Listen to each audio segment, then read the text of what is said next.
Welcome to Table Flippers Podcast, outreach of Greater Worship Christian Church here in Lancaster, California. I am your host, Robert Enos, along with Chippy the Chipmunk. Oh, my adoring fans. Get ready for a huge dose of reality and a huge dose of common sense. You said it, brother. Ladies and gentlemen, I'm back. Here it is, Thursday, July 26th. It's approximately 4:30 p.m. in the afternoon, and I'm back. It's really interesting. Let me tell you what's been going on just a little bit.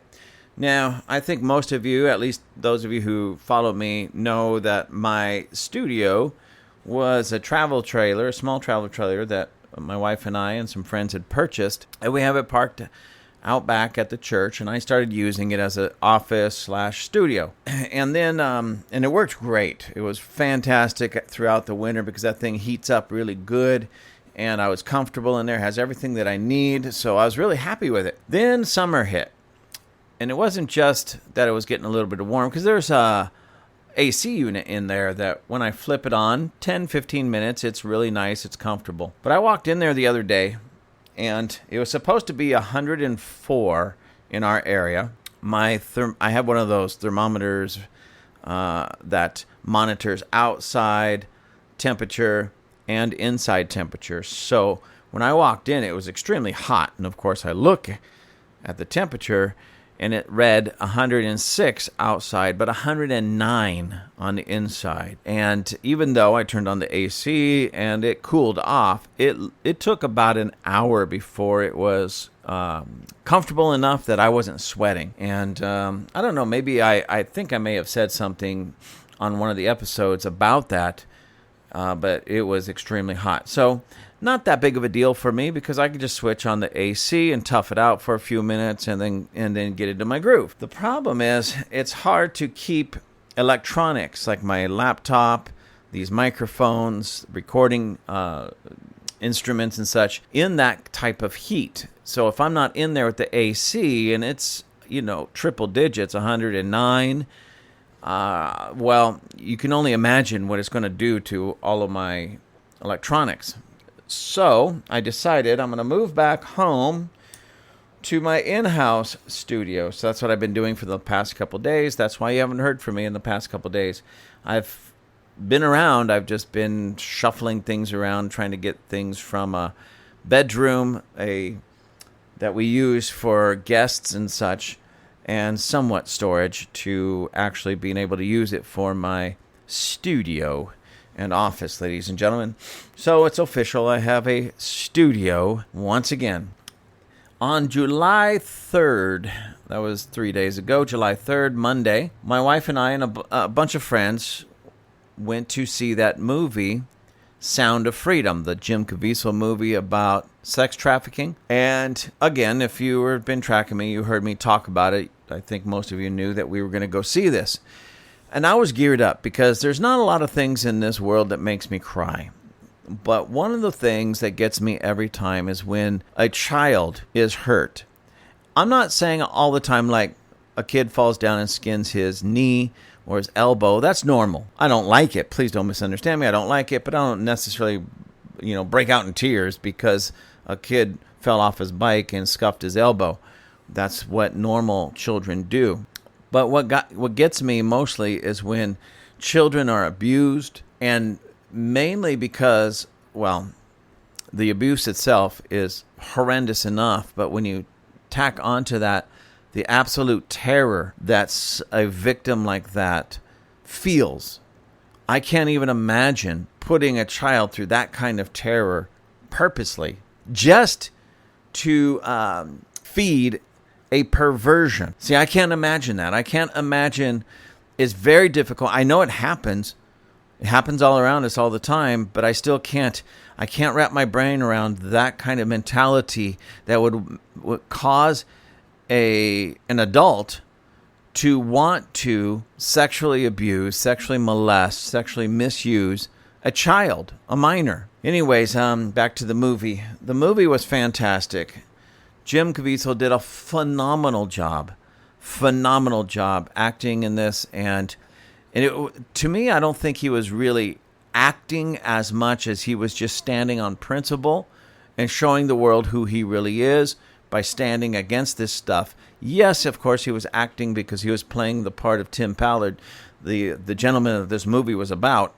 But he did it with such a realistic passion that if I didn't know any better, I would have assumed that the movie was not just portrayed by Jim Caviezel, but was actually about Jim Caviezel and the work that he has done rescuing children. He was that memorable, and he just did a phenomenal job. And he did a fantastic job. In this movie, it was a tearjerker. I'm not going to lie, ladies and gentlemen, it was a tearjerker. But what I walked away from, I already knew it was going to be a tearjerker for me. But what I walked away from that movie with was the understanding and realization. It was educational as well. But it wasn't done in a school setting. It was educational because it was almost as if they brought you into that world for a little bit of time and showed you what these children go through each and every day.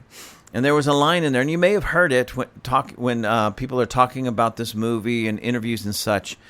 And I'm going to try to quote it word for word. But I heard Jim Caviezel say this. You can sell a bag of cocaine one time. These children, you can sell 5 to 10 times a night. And when I heard that, I just didn't hear it with my ears. I heard that with my soul, my spirit, with my heart. And that broke me. It's bad enough that these children and the little kids in this movie, I believe they were somewhere around like 12, anywhere from 6 years old to 12 years old. So these weren't like saying a 17 and a half year old, almost an adult. These were little children, the most innocent walking among us. And they're being exploited in the worst possible way. Can you imagine what these little children are going through every day living in that world? Being exploited, being sold, being used. And with that kind of perversion, 5 to 10 times every day while they're in that lifestyle, while they're in that world. And the question that I have is, well, when these children are no longer old enough for these perverts to want them, what do they do with them? Well, ladies and gentlemen, you don't have to really think about it too hard. They disappear, if you know what I mean. So these perverts are also murderers, but of the worst way. Anyways, I want to read something to you. And what am I going to read to you? I got to find it again here. I have this problem with losing things. This is just a portion of an interview with the producer, and this was from, I believe it was Daily Wire. I want to say it was Daily Wire. Let me look real quick just to make sure. I don't like to misrepresent. I'll find it, ladies and gentlemen. It's been one of those days, just trying to get things going and moving around. Yes, it's from Daily Wire, and the interviewer, his name is, where is his name? Oh, it's not up here. Well, I know his name is John, because it says John, and then John says this or asks this, and then it says Eduardo, and Eduardo says this. Now, anyways, this is an interview with Eduardo. Please, I'm going to butcher this gentleman's name.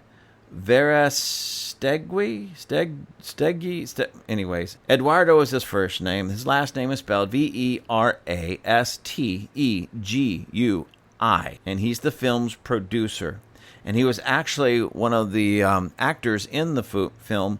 Did a phenomenal job as well. So here's just a portion. I didn't want to read all of it to you. It's all good. The whole interview is really good. And you can find it. I'll leave the link to get to it. But I just want to read this to you because, well, you'll see why. So John, he says, this film is powerful and inspiring, offering hope and direction. But it's obviously a very difficult topic. Why did you take on this particular project? Eduardo says, well, I'm always looking for projects, but somehow this project found us. We were in Los Angeles, California, when we met Tim Ballard, a true American hero, and he introduced us to his friends, ex-FBI agents, CIA agents, ex-Navy SEALs. Now, by the way, Tim Ballard was the gentleman who this movie was about. He was the one who actually, in real life, saved these children. Let me go on. He says, these guys travel around the world undercover, rescuing children who are kidnapped for sex exploitation. And when they explain to us the details of what these children are going through, the pain that they are going through, the suffering, I was very inspired by meeting heroes like them.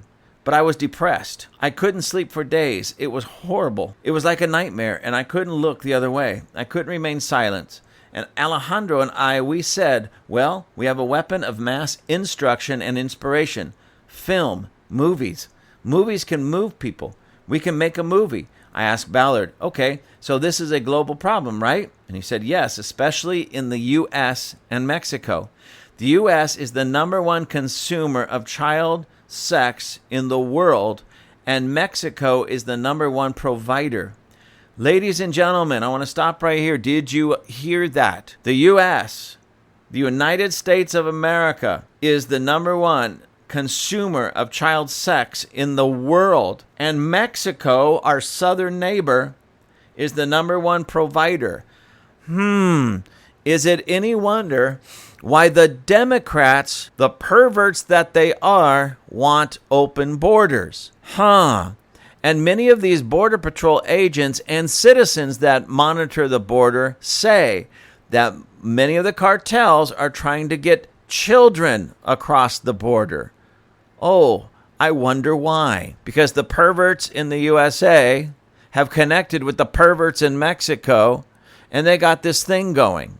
And as long as they can get those children over the border, the perverts in the United States get to take advantage of them. I really hope, ladies and gentlemen, that you are getting as disgusted with these left-leaning liberal pervert party, the Democrats, as I am. And you guys, why are you making it political? I am not. I'm just telling you who the perverts are and where you find them. That's it. The rest is up to you, ladies and gentlemen, to do something about it.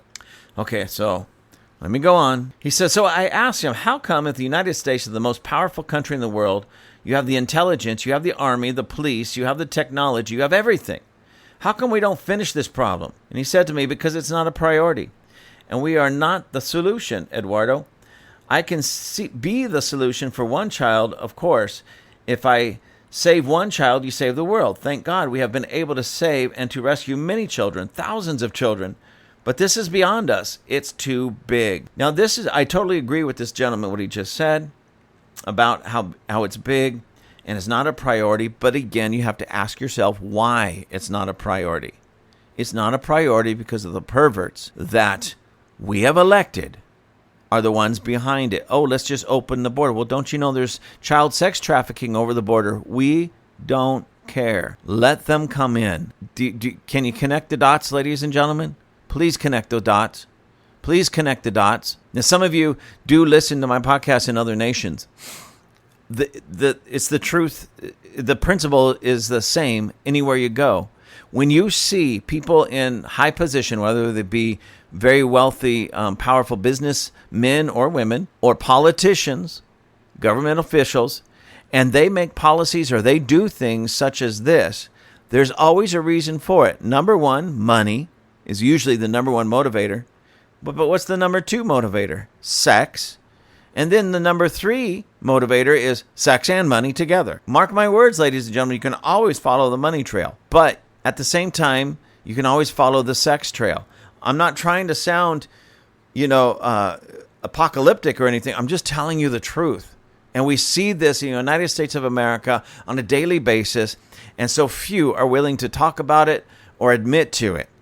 Everybody has their own personal agenda. Well, I'm not going to lie to you. I have my personal agenda to see these perverts brought down and placed behind bars in the general population of the prison, not tucked away somewhere in their own private little suite, behind bars or in the grave. You say, well, that's kind of harsh.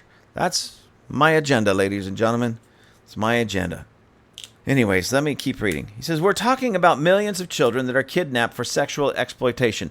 These kids are being raped 10 to 15 times a day for many years. We need a movement. And I believe that this movie can start this movement. The number one and most important step is to raise awareness. Because if people don't know that there's a problem exists, they cannot be part of the solution in the first place. So we need to tell people through this movement that this is real, this is happening here, next door, everywhere, schools, everywhere. And if we put enough pressure on the media, From our society to the government, we can turn this into a priority, and then, and only then, I have no doubt that by working together, we can end this terrible reality. And that's when I decided to stop everything that I was doing in my life at that time so I can dedicate my life to ending child trafficking. I made a promise to God that I will dedicate everything to join this army of brave people who are not afraid to raise their voices to defend those who don't have a voice, who defend those who cannot defend themselves. That's my motivation. Let's protect every child. God's children are not for sale. Did you hear that, ladies and gentlemen? God's children are not for sale, you perverts. Ladies and gentlemen, I don't mean to make it sound like I was calling you a pervert. I'm speaking directly to the perverts that want to buy children. They must know, they have to know, we're coming for you. One way or another, we're going to catch you. John, the interviewer, asks, now this is a film that took several years to get audiences with a lot of roadblocks. Can you tell us about some of those challenges? What made making this film so difficult? Eduardo, well, everything was difficult from day one. When I shared the idea with my friends and some investors, they said, why? Why this one? This is too dangerous. This is too dangerous. I said, yes, it is very dangerous, but it is more dangerous not to do it in the long term. And what if this was your son? What if this was your daughter? And I dream that one day we don't have to rescue any more children because this thing is over. It doesn't exist anymore. But we need to start now. What do you mean it's too dangerous, man? Come on, we need to do this. But right there, it was rejection from the people that I went to, knocking on their doors, asking them for support. No, we don't want to get involved in this. So there were obstacles, but thank God we knocked on the doors of the right people who said yes. Even though it was months of many no's, no, we're not going to support this. Finally, someone says yes. You can never give up when you're working on a project that is designed to save lives. This is a calling. This is a mission. This is so profound. So finally, we raised the funds and we made the movie. We went to Colombia because this is a true story. When I asked him, Ballard, I said, it's very hard to make a movie about you because you need 100 episodes. But this is a 2-hour film. So tell me, what's the most difficult rescue mission you've ever done in your life? And he told Alejandro and me, Cartagena, I think that's how you say that, Colombia. The first one, it was very dangerous, it was very difficult, but it was very successful because at the end the kids are crying with tears in their eyes, singing and celebrating their freedom. It was like this beautiful sound of freedom. And that's when we look at each other, Alejandro and I. Okay, that's the name of the title. So after we finished the movie, it was 5 years of work. Then every studio passed. Ladies and gentlemen, did you hear that? After they finished this movie, every studio passed. We went to Netflix. We went to Amazon. I didn't know why, but they said this is not for us. This is not good business for us. But this is not about business. It's about saving lives, saving children. This is the greatest evil. I mean, again, I have to stop, ladies and gentlemen, interject. So they said every studio passed. Netflix, even Amazon, they said this is bad business. This is not our business. This is just not good business for us. Ladies and gentlemen, am I missing something here? Netflix, Amazon, and all these other studios thought that telling a story about the child sex trafficking and the torture of these young children in that realm and in that world, and the man who's out there risking his life to save these children, that's bad business. That's what they said. That's just bad business. That's just not the business we want. Oh, I don't know if you guys understood this, but originally when it was being filmed, Disney at some point had the rights and shelved this. And it wasn't until Angel Studios, which it talks about them in a minute, they come by and were able to purchase it and then show it within months. Disney, I grew up on going to Disneyland and all that. I grew up with Disney. You know how disheartening it is to see Disney go the way it's going right now, ladies and gentlemen? They're groomers. Disney, Disneyland, Disney World, Disney in general, their cartoons, their all of that. It's just grooming children for this mess. No wonder they didn't want to show it. But Netflix and Amazon, they didn't want to show this. Bad business, ladies and gentlemen. Saving children from child sex slavery is bad business. I'm beside myself. I don't know even what to think anymore about these businesses, these corporations and such. Anyways, let me go on. This is the greatest evil. I mean, there's nothing more evil than this. What do you mean this is not for us? The kids cannot wait any longer. I need to do something. So I started doing this tour in Mexico where I asked each governor from each state to host a private screening for leaders of that state. And then after the film, we invited the media too, and the press and leaders of that state. And then we signed an agreement, a commitment to end child trafficking in that state. And that's how I survived with this movie. It was 2 years of tours all over Mexico until finally I was praying for an angel to come to rescue this movie. And guess what? Angel Studios came and rescued this movie. And because of them, now millions of people will see this film. Now there is going to be an opening July 4th. What a symbolic day, because it's Independence Day, right? We're celebrating freedom. And yes, we should with one hand, but with another hand, we should bring freedom back to those children who are not free right now. John asks, well, Eduardo, thank you so much for joining us and for all the work you've done raising awareness for this extremely important issue. God bless you, brother. Thank you. That was Sound of Freedom producer and star Eduardo Verestegue. I can't even say his name.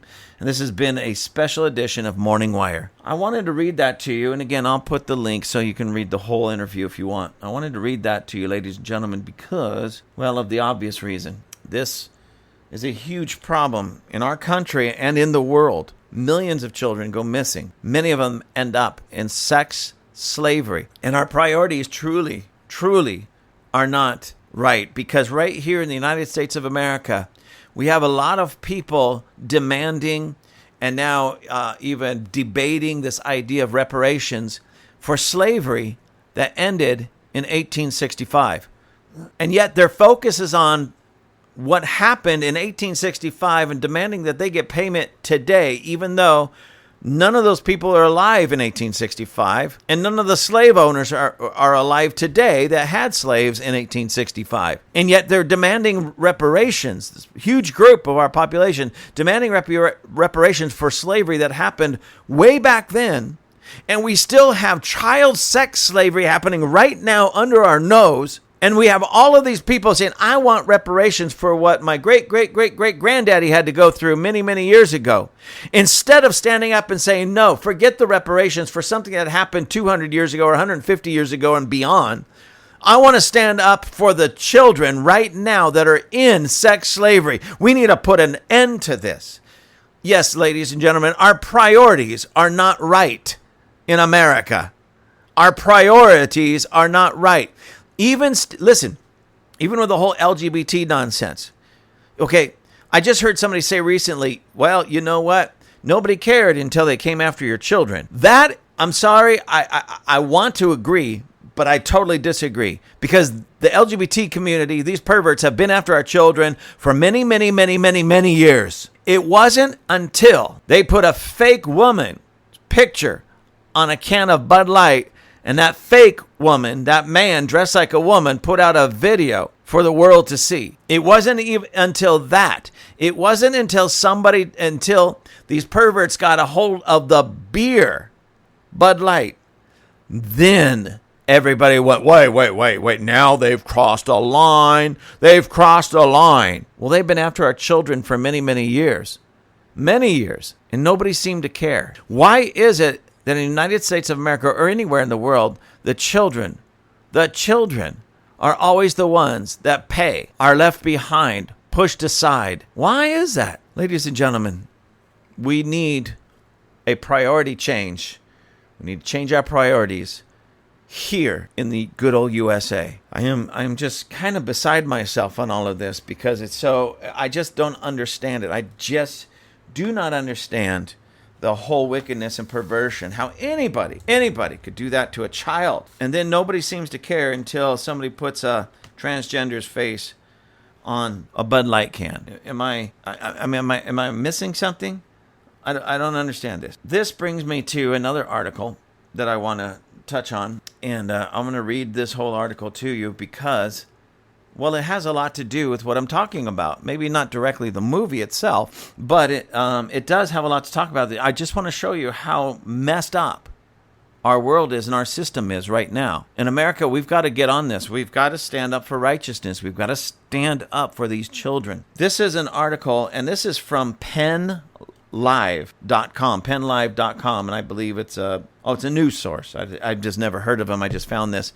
There was a article very similar to this in Fox News, but I really don't care for Fox News that much, so I was happy that I found it here in Penn Life. And this was actually published, this article was published August 12th, 2022, so almost a year ago.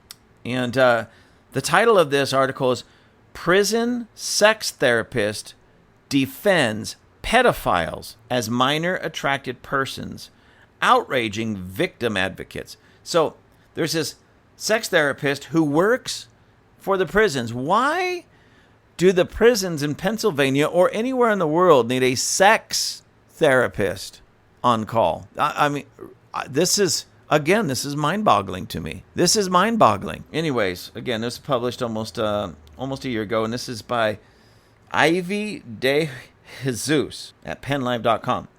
It says, advocates for victims of childhood sexual abuse are excoriating a licensed sex therapist with the Commonwealth who is advocating that pedophiles be referred to as minor attracted persons, or MAPS, I heard her say.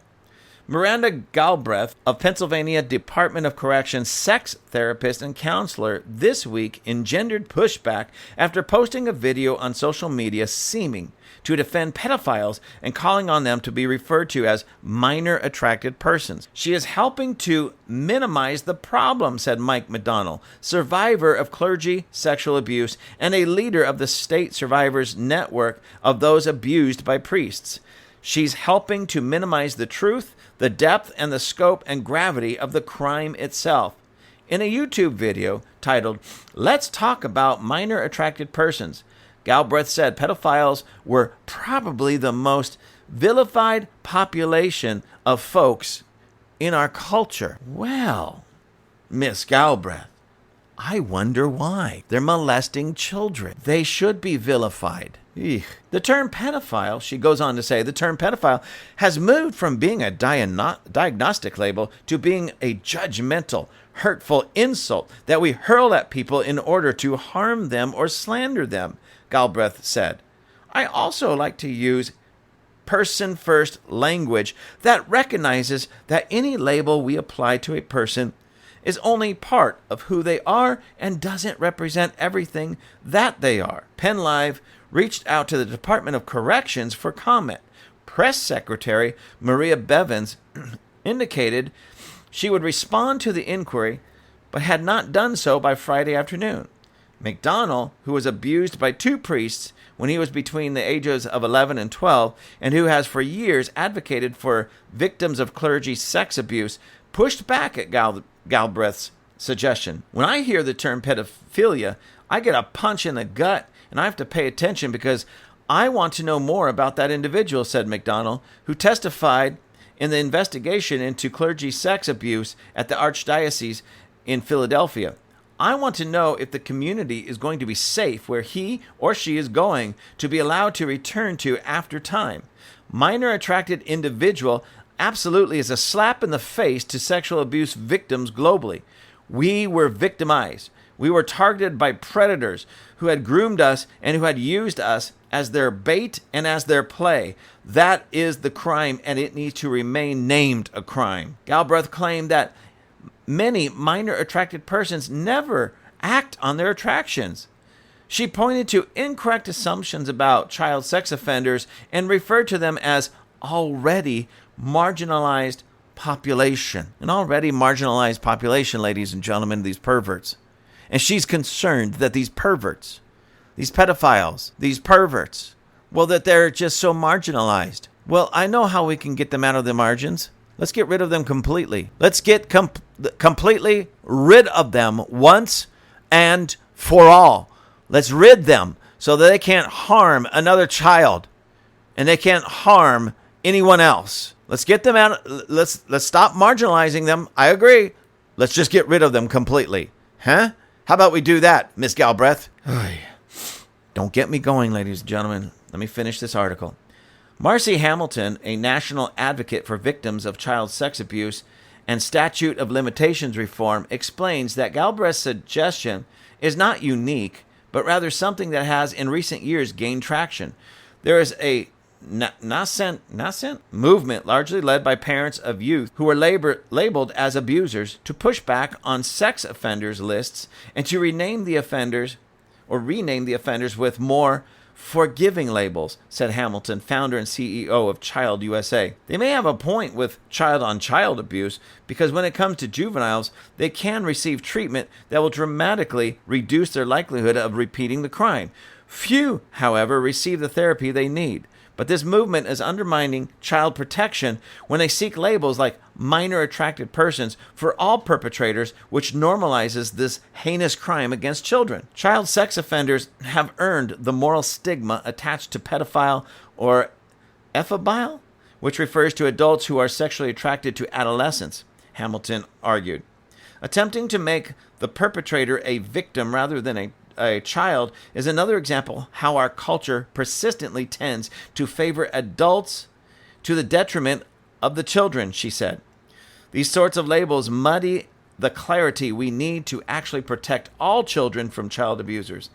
In her video, Galbraith argued that minor attracted persons don't get to choose whether they are attracted to children or not.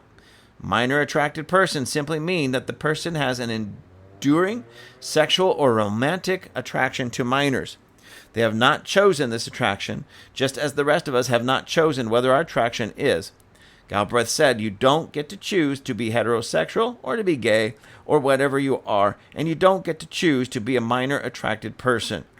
Ladies and gentlemen, let me back up there. Yes, you do. I am not talking about the urges or the tendencies of what you desire, but to act upon them. It doesn't matter, heterosexual, homosexual, pedophile, whatever it is, you have to choose whether or not you act upon those things. You have to choose on whether or not you go get help when you know that you have feelings and passions and drives that are not healthy, So when it means you are attracted in that manner, sexually speaking, to a child, that's not healthy. That's not whole. That's actually wicked. Now, my thing is, man, go get that demon cast out of you. But if they act upon it, yes, that is a crime, and that is a choice. That is a choice.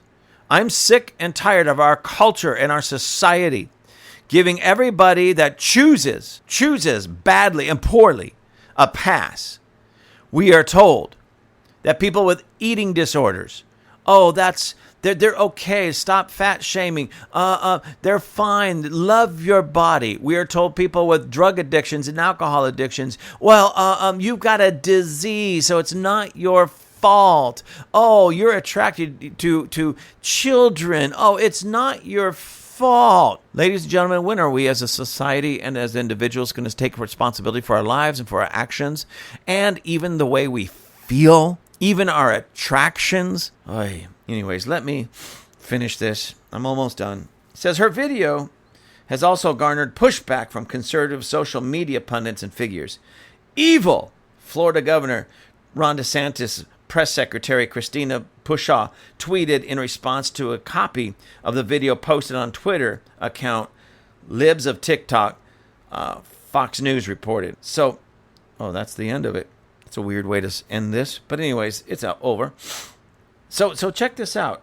I don't think I know of this group. I just don't really pay attention to anything on TikTok. But apparently there's a Libs of TikTok, on TikTok, and they posted something on Twitter. And Ron DeSantis' press secretary Christina Pushaw tweeted, "This is just evil.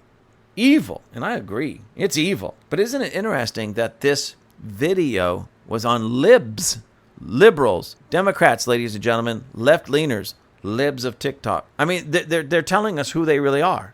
And some of you out there don't want to admit to it. You don't want to admit that the Democrat Party is this evil and this wicked. Home to the pedophiles and the perverts on all spectrums. Home to them. And again, why do you think we have open borders? If the United States of America is the number one source or number one customer, I should say, for child sex trafficking, and Mexico is feeding the need, and you see the Democrats, the liberals, fighting against border walls, border security. They want open borders. Come on in, ladies and gentlemen, just come on in. And we know from different patrol agents, patrol agencies, and even citizens that a lot of the people pouring over this border are drug cartel people dragging children with them. Yes, drugs, we know that. We know drugs and all kinds of illegal things, weapons, but it's children as well. What are those children for?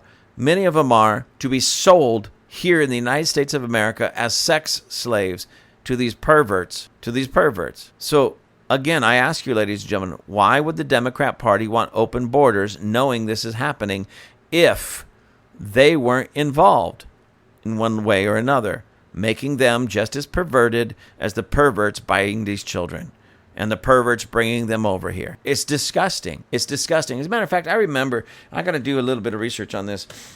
Maybe you want to go check it out, ladies and gentlemen. But there, a few years ago, and this goes back some time. You know how on the internet you have, .org, .org for certain things, and .com, .com, and they even have .gov for government things.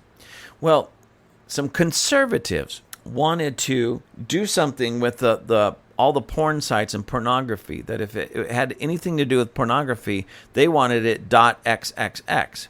And the reason is they wanted that is because then all of these filters that parents would put on their computers or on phones or on their children's computers, phones, iPads and such, it's much easier to just block out anything with XXX in it, .xxx is automatically blocked, because you know exactly what it's tied to. And it would have been safer for children and easier for these companies and places to come up with these protective software to protect children from pornography. Do you know it was the Democrats who were against that? Yes, ladies and gentlemen, you can look it up. It was the Democrats that were against it. Why is it the Democrats always take the side of perverts, perversion, pedophiles, child molesters, child sex traffickers? Why? If they're not involved in it directly, why would they be against protecting children in this way?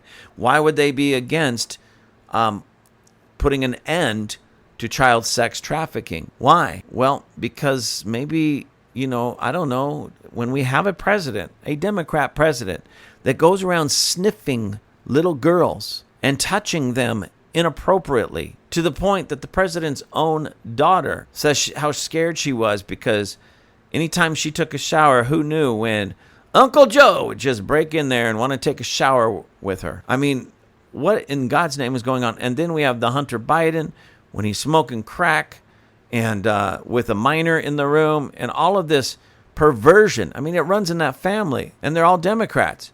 Go figure, ladies and gentlemen, why the Democrats want to have open borders, fight against anything that can protect children from these pedophiles and these perverts, and even light up the White House in rainbow colors in their support of the LGBT community. That we know. It's just been proven over and over again. It's not even arguable to say that group is not filled with perverts beyond the obvious. And it's the Democrats that not only protect this group and groups like them, but give them special preferential treatment. Bud Light, Budweiser.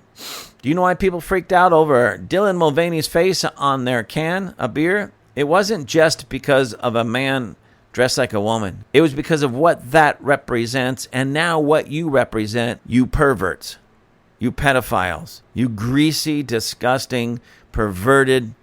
Please don't make me swear, ladies and gentlemen. I promise I won't cuss. I won't swear. I think I said enough. But the perverts, I'm letting you all know. Companies, mainstream, people walking around, we'll find you. You're going down. We're going to put an end to this once and for all, here and around the globe. Ladies and gentlemen, will you stand with me? Will you fight with me? Will you protect our children? Because God's children are not for sale. Democrats make me sick. Thank you for choosing Table Flippers Podcast. To find our merchandise page, go to gwcclancaster.org. Then find the Table Flippers link, click on it, and it'll take you right there. Until next time, have a fantastic day. Say goodbye, Chippy. Goodbye.